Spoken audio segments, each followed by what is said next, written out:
என் பயணங்களில் என்னை கவர்ந்த அழகியவள், உலகியலில் அத்தனை பண்பையும் ஒருங்கே கலந்த தாரகை. பல்லாயிரம் தொலைவுகள் பயணித்தும் கண்டதில்லை அவள் போல். சொர்க்கம் என்பது எது எனில் அவள் மடி என்பேன்.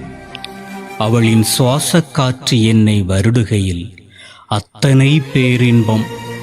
வயது எனக்குத்தான் கூடுகிறது, அவளோ என்றும் குமரியாய். இதுவெல்லாம் சில காலம் முன்பு வரை மட்டுமே நான் உணர்ந்தது. இன்றோ அவள் தினம் தினம் துகிலுரிக்கப்படுகிறாள் தடுப்பாரின்றி. அவளின் அழகு அங்கங்கள் நொறுக்கி எடுக்கப்படுகிறது ஓயாமல். வளர்ச்சி என்ற பெயரில் நாள்தோறும் வதைக்கப்படுகிறாள் இரக்கமின்றி. உடைந்து சிதறும் உடல் பாகங்களை வாகனங்களில் நாடு கடத்துகிறார்கள் எல்லைகள் தாண்டி. அவளின் கம்பீரம் வீழ்ந்து கொண்டிருக்கிறது பாறை துண்டுகளாய். பச்சை பசேலென ஆடை அணிந்திருந்தாள் கனிமவள கொள்ளையரின் கண்ணில் படுமுன். ஆடைகள் கிழித்தெறியப்பட்டும் அமைதியாக பார்த்து கொண்டிருக்கிறாள்.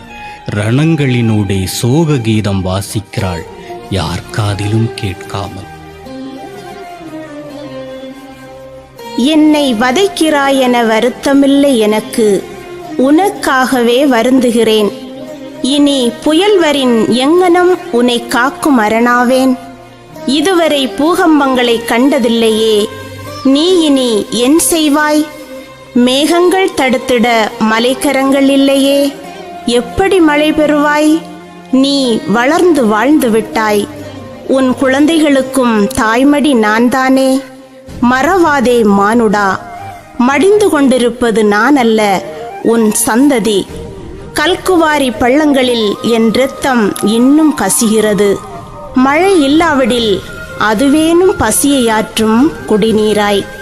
உன் மௌனங்களில் கரைந்து கொண்டிருக்கிறேன் குரலற்ற ஊமையாக.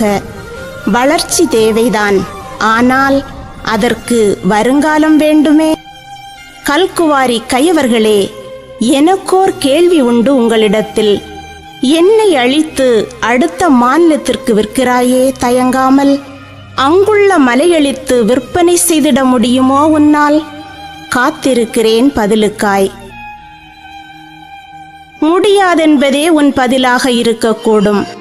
பெற்ற தாயை கூறு போட்டு பணமாக்க அவனொன்றும் முட்டாளில்லை உன் போல்.